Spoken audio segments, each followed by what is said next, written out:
סדר פעולות רצוי. טוב, אז מה אנחנו עושים? איך אנשים לוקחים משכנתה? לרוב, במקרה הכי שכיח, שאני מניח שהרבה מאוד מהאנשים פה בקהל גם עשו בעצמם, זה להתחיל בבחירת הבית.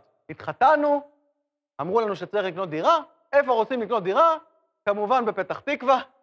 נכון, משום מה כולם קונים שם דירה, הבנתי שזו עיר. כמה עולה דירה בפתח תקווה?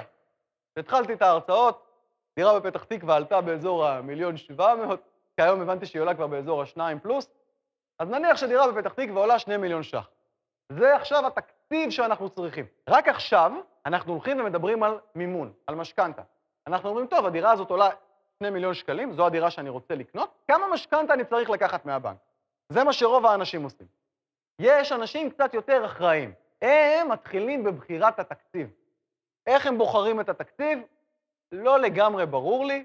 אולי אתה עושה את זה לפי לאן נושבת הרוח, אולי אתה עושה את זה כי, לא יודע, חבר מהעבודה רכש ב2 מיליון ש"ח, אז נשמע לגיטימי שגם אני ארכוש ב2 מיליון ש"ח. אז נניח והגדרתי שהתקציב שלי הוא 2 מיליון ש"ח, איפה אני יכול לקנות דירה? בפתח תקווה. זה תמיד מגיע לשם בסוף, נכון? אבל בסדר, אני רוצה לקנות עכשיו דירה בפתח תקווה, סבבה, עכשיו אני הולך ובוחר את המשכנתה. מה הבעיה? התעלמנו מהמון דברים. לא דיברנו על מה יכולת ההחזר שלנו. זה נשמע לכם הגיוני שבן אדם שמסוגל להחזיר לבנק 3,000 שקלים יכול לרכוש את אותה דירה באותו תקציב כמו בן אדם שיכול להחזיר 10,000 שקלים? נראה לי שגבולות הגזרה שלהם שונים. כמה כסף נשלם על המשכנתה? אף אחד לא דיבר על זה. קודם כל בחרנו בית, רק אחר כך בחרנו משכנתה, ולא שאלנו את השאלה, אחת הבסיסיות ביותר, כמה כסף זה עולה לי.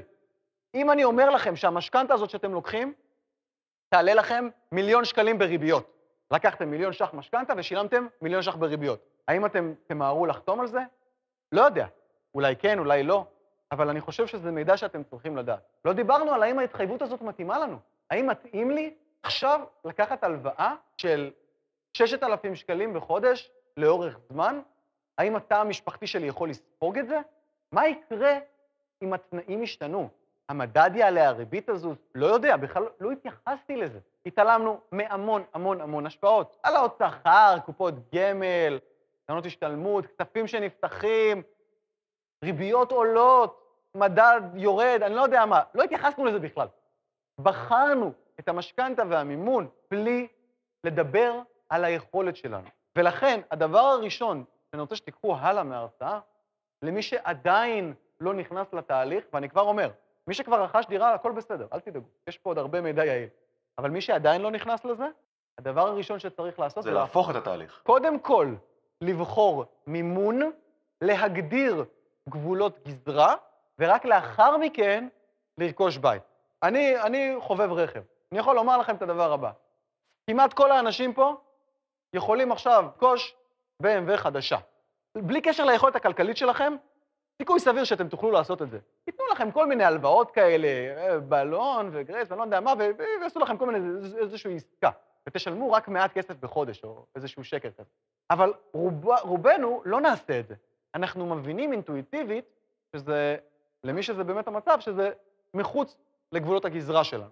אנחנו מבינים שלרכב יקר יותר יש כל מיני השלכות, הביטוח יקר יותר, הטיפולים יקרים יותר, ירידת הערך, לא יודע מה.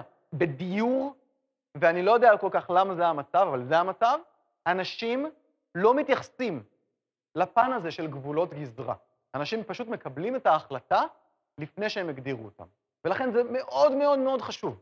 אנחנו מגדירים גבולות גזרה, מבינים מהי היכולת שלנו, ואז הולכים ורוכשים דירה בתוך הטווח הזה. איך אנחנו עושים את זה? קודם כל, מדברים על ההחזר החודשי, רואים מהי היכולת שלנו לשלם על דיור בכל חודש. לאחר מכן אנחנו ממפים את כל היכולות שלנו. מהו ההון העצמי שלנו? איזה כספים ייכנסו במהלך תקופת הזמן? מיפינו את הכל, עכשיו אנחנו יכולים לבחור מימון. אנחנו יכולים להבין בגדול איזו משכנתה אנחנו מסוגלים לקחת. איזו משכנתה כדאי לנו לקחת. המשכנתה ועוד הכספים שלנו זה תקציב. עם התקציב הזה נלך ונרכוש דירה.